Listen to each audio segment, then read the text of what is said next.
디모데후서는 바울이 감옥에서 죽기 전에 남긴 유언과 같은 편지다라고 말씀을 드렸습니다.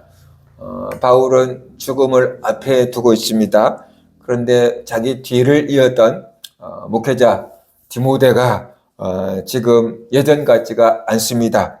여러 가지 복합적인 상황으로 인해서 디모데의 믿음이 식어졌고 그가 안수할 때 받았던 그 은사도 제대로 사용하지 못하고 발휘하지 못하고 있는 상황입니다. 그러니까 바울의 마음이 굉장히 무거웠을 겁니다.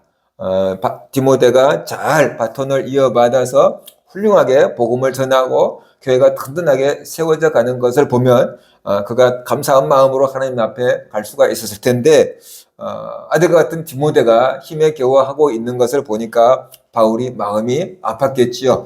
그래서 마지막 사력을 다해서 디모데의 믿음을 세워주고 교회를 든든하게 세우기 위해서 디모데후서를 기록하고 있는 겁니다. 그래서 디모데후서 1장 6절에 보면은 바울이 디모데후서를 기록하고 있는 목적 중에 하나를 이렇게 말하고 있잖아요. 그러므로 내가 나의 안수함으로 네 속에 있는 하나님의 은사를 다시 불릴 듯하게 하기 위하여 너로 생각하게 하노니 라고 이렇게 말하고 있습니다. 디모데는 젊은 사람인데 훌륭한 인격을 가지고 있었고 또 믿음의 부모를 가지고 있었고 그래서 바울이 디모데에게 교회를 맡긴 겁니다. 그런데 그가 지금 여러 가지 형편 때문에 믿음이 식어졌거든요. 교회를 하는데 힘에 버거워하고 있다는 것이. 우리들도 그럴 수 있어요. 우리들도 하나님의 일을 맡을 때는 기쁨과 감격과 눈물 속에 직분을 받고 하나님의 일을 시작했을 수 있어요. 그런데 몇 년, 몇십 년 이렇게 하다가 보면은 그 첫사랑의 믿음이 식어져 버리고 이제 기력도 많이 딸리고 그래서 하나님의 일을 한다는 것이 기쁨보다는 버거워질 때가 종종 많이 있을 수 있다라는 것이 이제는 안 그랬는데 열심히 다시 내야 되는데 그럼에도 불구하고 다시 열심히 내지지 않는 그런 안타까운 마음이 우리에게 있을 수도 있거든요.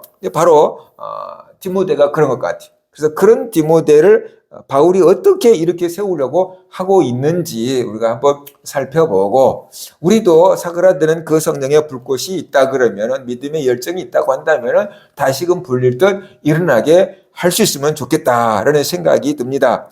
먼저 바울이 9절에서 이렇게 말씀하고 있어요. 하나님이 우리를 구원하사 거룩하게 하신 소명으로 부르심은 우리의 행위대로 하심이 아니요 오직 자기의 뜻과 영원 전부터 그리스도 예수 안에서 우리에게 주신 은혜대로 하심이라 라고 말하고 있어요.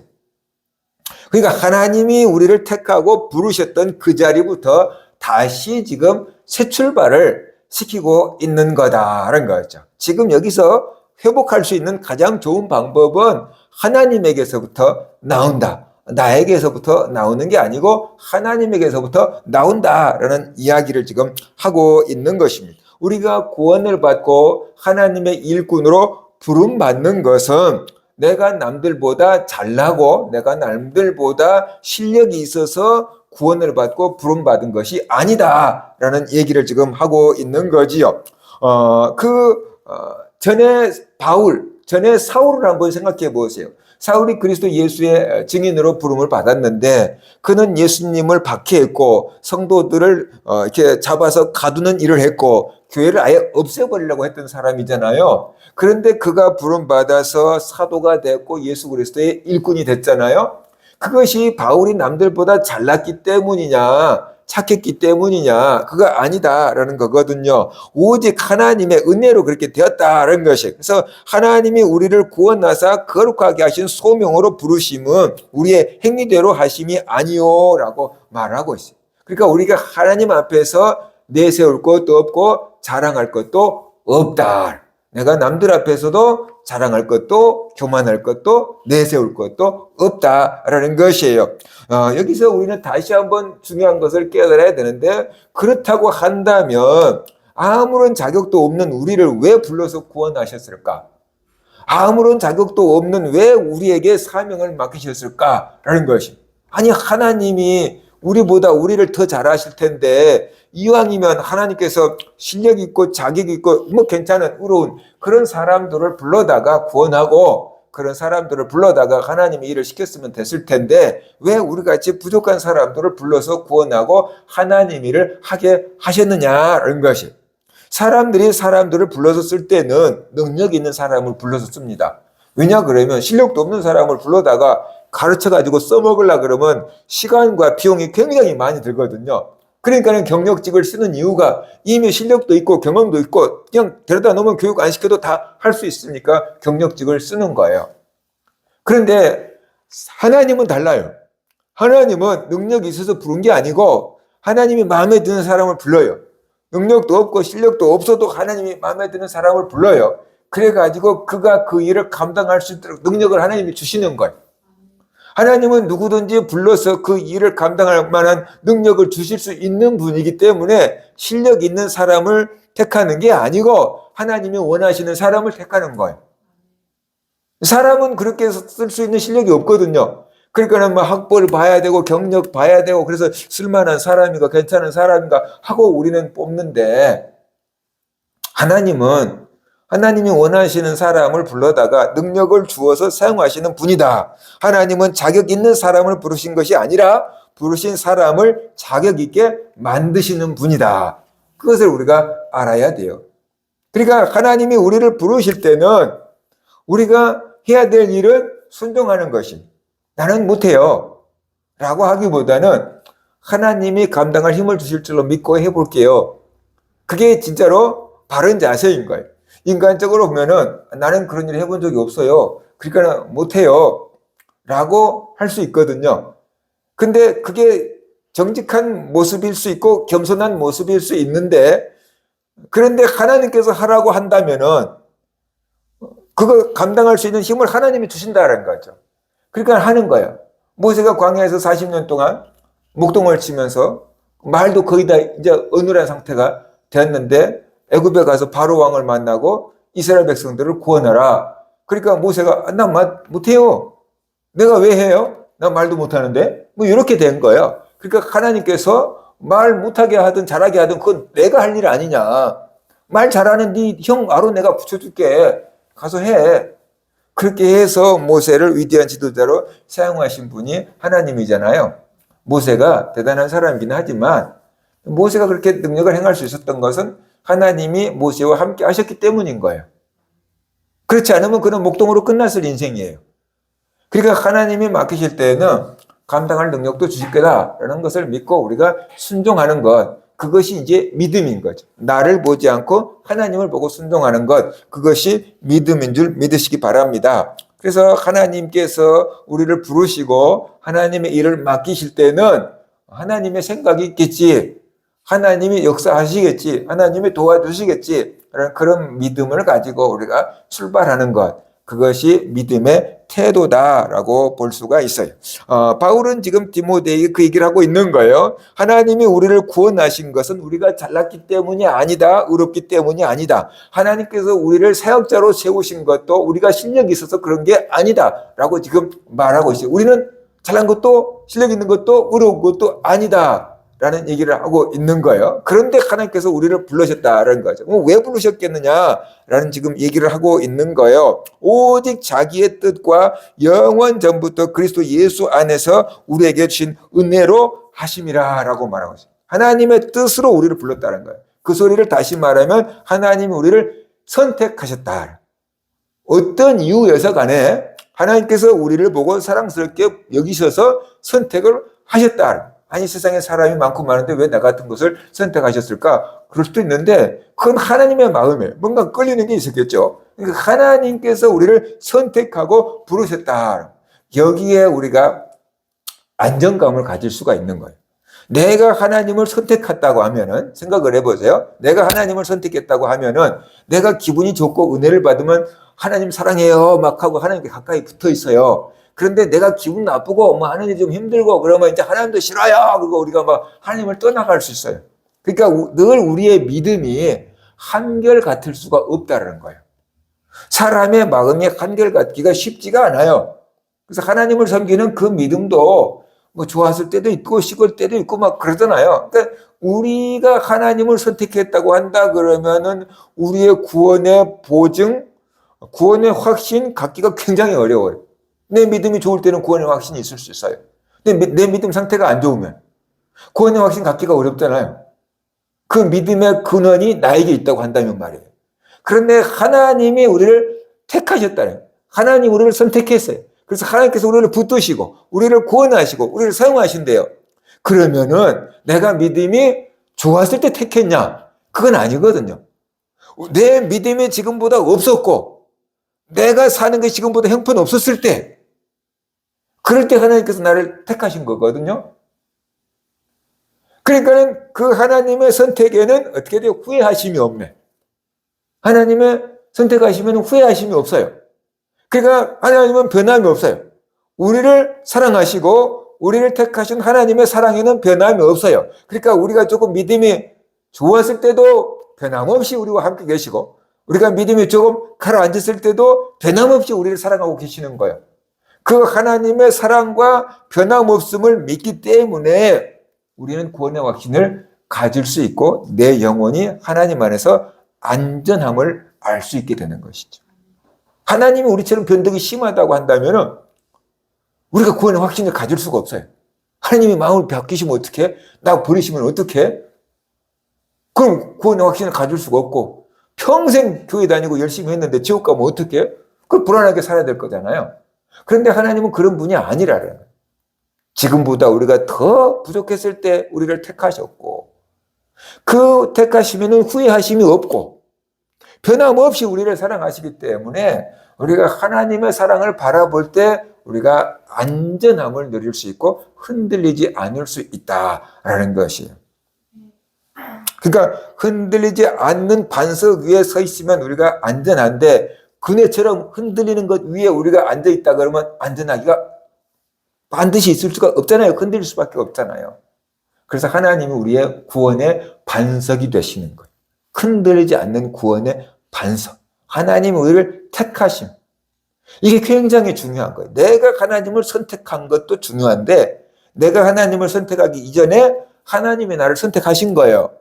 그렇기 때문에 그에 대한 반응으로 내가 하나님을 선택하게 된 거다. 그걸 알아야 돼. 똑같은 그 인생을 봐도요, 어느 편에서 보느냐에 따라서 다릅니다. 예를 들어서 엄마 입장에서는 내가 정말로 배 아파서 너를 낳은 거야, 이런 거. 엄마 입장에서는 엄마가 아기를 낳은 거잖아요. 근데 아기 입장에서는 나도 죽을뚱살뚱하고 내가 태어난 거야. 아기도 죽을뚱살뚱하고 막 태어나는 거예요. 그게 쉬운 게 아니에요. 아기 입장에서도요. 그러니까 이제 아기 입장에서 보면은 자기 생일인 거야. 나 힘들게 태어났으니까 오늘 나 축하 좀 해줘 라고 한 거예요. 근데 사실 엄마 입장에서 보면은 내가 얼마나 힘들게 너를 낳았는데 그 고생한 사람은 나야. 그러니까 오히려 내가 뭐 그냥 내가 보상을 받아야 될 날이야, 뭐 이럴 수도 있는 거거든요.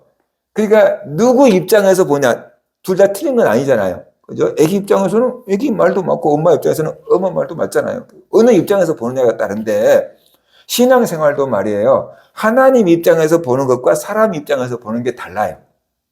그래서 사람의 입장에서 보면 인본주의가 돼요. 그래서 내가 늘 선택하고 내가 주인이 돼야 되는 거고, 내 선택에 따라 하나님이 따라와 줘야 되는 것 같아요. 내가 행동의 주체예요. 내가 근원이고. 그런데 하나님 입장에서 보면은 그게 아니에요. 하나님이 근본이고 하나님이 모든 것의 근원이에요.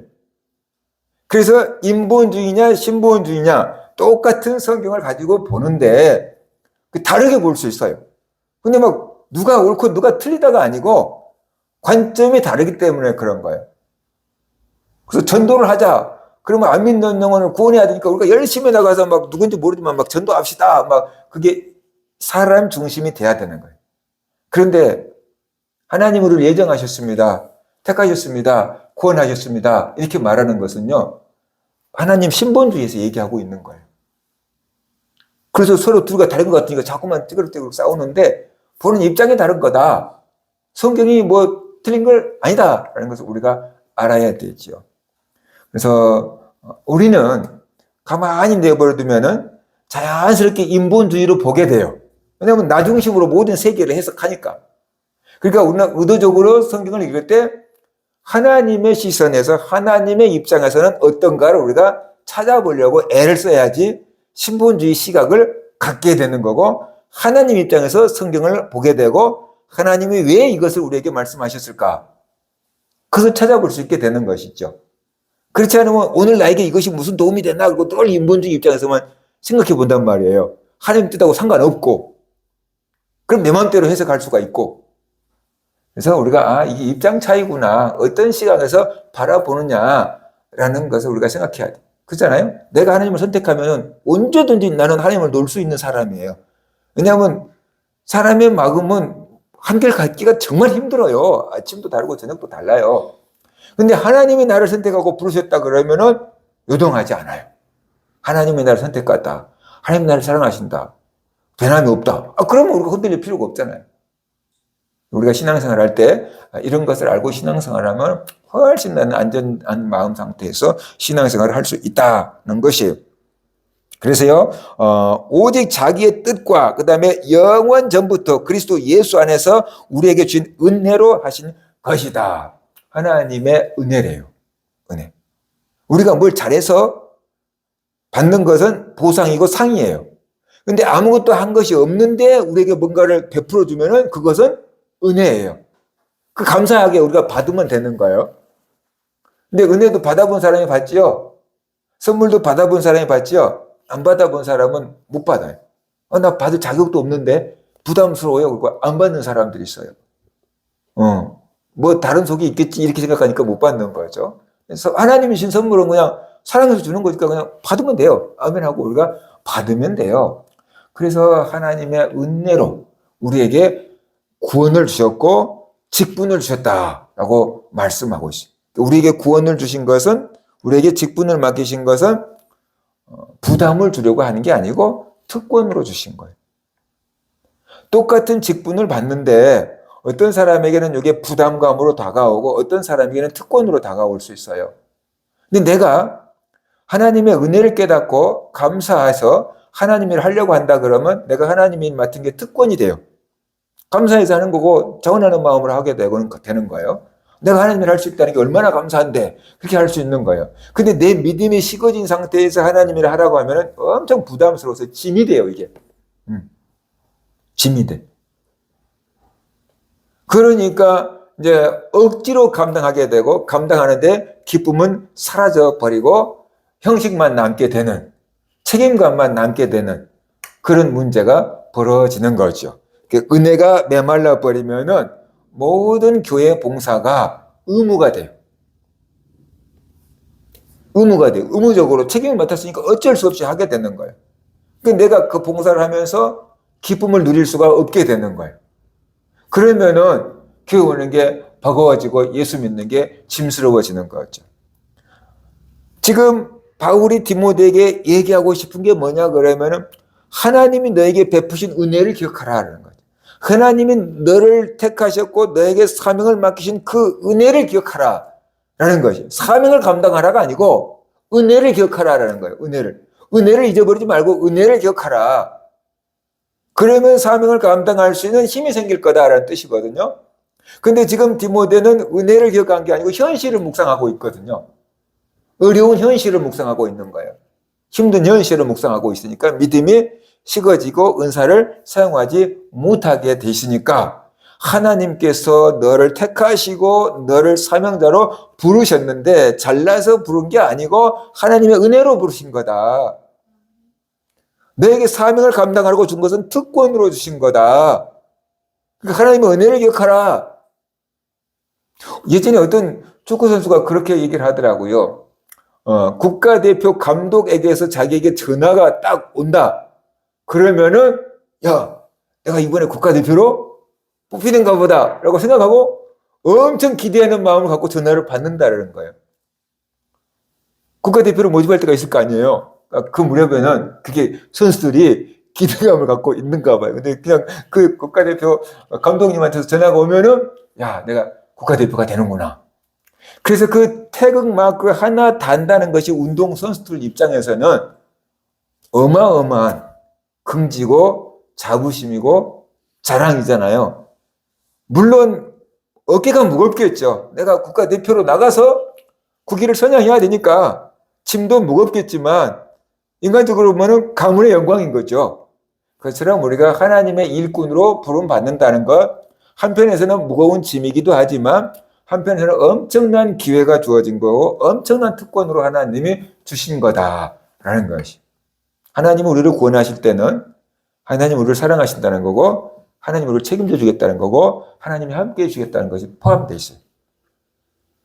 그런데 하나님께서 우리를 사명으로 부르실 때는 하나님께서 쓰시겠다는 거고 감당할 능력을 주시겠다는 것이 포함되어 있어요. 그 엄청난 특권으로 주신 거예요.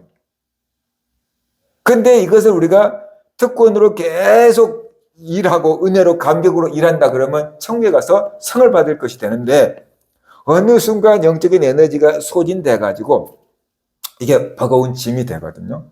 그러면 벗어버리고 싶은 마음밖에 안 들어요. 그러면 그 일을 맡겨놓고 보고 계신 하나님 마음도 엄청 무거우실 거예요. 내가 너 그렇게 힘들으라고 준 게 아닌데 너 정말 행복하라고 준 거고 이게 특권으로 국가대표로 하늘나라 국가대표로 지금 뽑아준 건데 하늘나라에서 상 받을 수 있는 기회를 준 건데 너가 그렇게 힘들어하면 어떡하니? 이렇게 보고 계실 거라는 거예요. 바울은 디모데에게 그 얘기를 하고 있는 거거든요. 이게 짐이 아니고 이건 은혜고 특권인데 디모데는 지금 짐처럼 생각하고 있어요. 그럼 왜 짐처럼 생각하고 있냐? 하나님의 은혜를 묵상하기보다는 현실을 묵상하고 있기 때문이다. 자기 혼자 감당하려고 하기 때문이다. 우리도 얼마든지 그럴 수 있다라는 것이. 그래서 우리도 우리의 믿음을 회복을 해야 되는데 그 회복이 어디서부터 옵니까? 누구를 통해서 옵니까? 예수 그리스도를 통해서 우리에게 주셨다라고 말씀을 하고 있어요. 오직 자기의 뜻과 영원 전부터 그리스도 예수 안에서 우리에게 주신 은혜대로 하심이니라. 그리스도 예수를 통해서 그 은혜가 우리에게 주어진 거예요. 그리스도 예수를 통해서 은혜가 우리에게 주어진 거예요. 근데 그리스도 예수가 우리에게 은혜가 통로가 되는 게 그냥 된 게 아니고 십자가에서 못 박히시고 죽으시고 부활하신 그것을 통해서 우리에게 은혜가 온 거잖아요. 그 예수 그리스도의 십자가 고난을 통해서 우리에게 은혜가 주어진 거거든요. 그러니까 예수 그리스도의 십자가 고난을 우리가 생각한다고 한다면 고난주가 이제 되는데 예수 그리스도의 십자가의 희생이 나를 위한 것이라고 믿고 깨닫게 된다고 한다면은 그 사랑을 회복하게 될 거다라는 거죠. 하느님 사랑 회복하게 될 거다. 처음 사랑 회복하게 될 거다. 그러면 다시 일어나서 또 훌훌 털고 세계 자세로 임하게 될 거다. 바울은 그렇게 믿은 거죠. 그래서 하나님의 택하심을 기억하고 예수 그리스도의 십자가의 은혜를 기억하고 그 다음에 그것은 짐으로 준 게 아니고 특권으로 주신 것이다. 은혜다. 은혜. 우리에게 구원을 주시고 사명을 주신 것은 은혜로 주신 거다. 라는 것을 깨우쳐 주려고 하고 있어요. 그래서 디모데로 하여금 식어진 은사를 다시 불릴 듯 하게 하고 다시금 또 일어나서 목회 사역을 잘 감당하게끔 하려고 이런 격려의 말, 위로의 말을 해주고 있는 겁니다. 사람들이 옆에서 힘내세요, 기도해 줄게요, 그런 것도 큰 도움이 되지만 바울은 디모데에게 그냥 힘내라, 용기를 내라, 열심히 해라 그렇게 하고 있는 게 아니고 하나님이 너를 창세전부터 택했어. 그리고 너를 불러서 일꾼으로 세웠어. 근데 그러기까지 그리스도가 십자가에서 피 흘려신 그 고난이 있었어. 그리고 너를 하늘나라 국가대표로 지금 은혜로 부르신 거야. 그 중요한 구원과 사명을 받아놓고 지금 넉넉고 앉아있으면 안 되잖아. 하나님의 은혜가 헛되게 하면 안 되잖아. 네가 받은 은혜를 생각해봐. 너가 어떤 자세로 일해야 되는지 알잖아. 그 얘기를 하고 있는 거예요. 그러니까 우리가 교회에서 하나님 일 하다가 이 사람 저 사람에게 인정받고 결과가 나타나고 열매가 맺고 그러면 가만히 내버려둬도 막 재미있어서 할 거예요. 근데 교회 일을 해도 자꾸만 힘들고 인정도 못 받고 칭찬도 못 받고 그러면 힘이 빠지게 되거든요. 지치게 되거든요. 그래서 그냥 할 수 없이 사명감 때문에 하고 있는데 내 안에 기쁨이 없어요. 그게 큰일이에요. 목회자도 쉬운 게 아니에요. 저도 설교 준비하려고 그러면은 가족들한테 가끔 그렇게 얘기했어요. 미쳐버릴 것 같다. 내일 주일인데 그때까지 설교를 뭘 해야 될지 여러 개를 만들고 준비를 하고 있지만 완성된 게 하나도 없을 때도 있어요. 이걸 하기에도 아직 덜 준비되고 저걸 하기에도 아직 덜 준비되고 밥이 다 안 된 거지. 쉽게 말하면 여러 개를 솥을 앉혀놓긴 했는데 계속 집에 왔다 갔다 하면서 미쳐버릴 것 같다. 기도 좀 해라. 그렇게 힘들게 해오고 주일날 올라오는 거거든요. 그런데 문제가 뭐냐 그러면은 그렇게 힘들게 준비해갖고 올라와서 주일날 설교를 하는데 그렇게 기도하고 고민하고 발버둥을 쳐도 생각나지 않았던 것이 설교하다가 보면 보이고 설교하다 보면 입에서 막 졸졸 나올 때가 있어요. 그러면 하고 나서 무슨 얘기를 하냐 그러면 제가 하나님 앞에 하나님 오늘 내가 한 거 아닙니다. 하나님 오늘 설교 내가 한 거 아니에요. 하나님이 하신 거예요. 그러면서 어느 순간부터 기도에도 하나님이 안 느껴지고 봉사에도 하나님이 안 느껴지고 설교 준비할 때도 하나님이 안 느껴지는데 설교할 때는 확실히 느껴집니다. 내가 설교할 때는 확실히 느껴집니다. 이건 내가 한 게 아닙니다. 그렇다고 뭐 남들보다 설교를 잘한 것도 아닌데 제가 죄를 알잖아요. 근데 제가 준비했는데 그렇게 해도 생각나지 않고 깨달아지지 않았던 것들이 생각나고 깨달아지는 게 몇 시간이 지름에도 안 됐던 것이 순간에 그냥 해결되는 것을 보면은 하나님이 하시는 거구나. 하나님이 나를 쓰시는 거구나. 그런 생각이 막 들어요. 그러니까 하나님의 직분을 맡기고 일을 시키실 때는 다른 때는 몰라도 그때는 함께 해주시는 거예요. 미정이도 뭐 피아노 치는 게 이제 지 직업이고 아기 때부터 훈련 받아왔으니까 피아노를 치겠지만 항상 기쁘고 즐거운 마음으로 교회오는 건 아닐 거 아니에요. 그죠? 아마 지금도 저녁밥도 못 먹고 교회 와서 피아노 치고 있을 수도 있는데 배가 고파하고 빨리 가고 싶어 하고 있을 수도 있는 건데 그런데 문제가 뭐냐면 분명히 오는 것은 힘들었는데 자기가 피아노 치다가 은혜가 임하고 감동이 임할 수 있을 거라고요. 분명히 내가 피아노 치는 기술로 피아노를 치고 있는데 훈련된 걸로 치고 있는데 다른 날보다 오늘은 더 은혜가 임할 수도 있고 내가 연주하는 그 연주를 통해서 나도 감동을 받고 다른 사람도 감동을 받을 수도 있거든요. 그런 것들을 통해서 우리는 하나님이 나를 쓰시는구나. 단순한 스킬 기술인데 하나님께서 이것을 쓰시는구나. 나 힘드는데 하나님이 좋아하시는구나. 영광 받으시는구나. 그런 마음을 가지고 한다 그러면은 또 다음에 할 수 있는 힘이 솟아난다 라는 것이. 그죠? 그래서 우리가 기도를 해도 잘 될 때가 있고 좀 힘들 때도 있고 그러잖아요. 그러니까 잘 안 될 때는 저도 하나님 1시간은 채울게요. 그러면서 안 될 때는 또 1시간을 채우는데 어쩔 때는 잘 될 때도 있어요. 그러니까 오늘은 나는 또 기도 잘 됐네. 감사합니다. 이렇게 갈 수 있거든요. 우리가 항상 신앙이 한결같기는 쉽지가 않은데 그게 신앙의 근원이 나에게 있는 게 아니고 하나님께 있는 거다. 그래서 내 인간의 힘으로 열정을 다시 회복해야지 해서 회복이 되는 게 아니고 하나님의 은혜를 묵상해야 돼요. 아무 자격 없는 나를 택하여서 부르시고 아무 능력 없는 나를 불러서 하나님 일을 감당하게 하고 사명을 주신 하나님, 그 십자가의 희생을 통해서 나를 구원하시고 나를 사명자로 부르신 것이 얼마나 큰 은혜인지 우리가 그것을 깨닫고 묵상을 해야 돼요. 그럴 때 다시금 처음에 했던 것처럼 하나님 일 할게요. 다시 해볼게요. 열심히 해볼게요.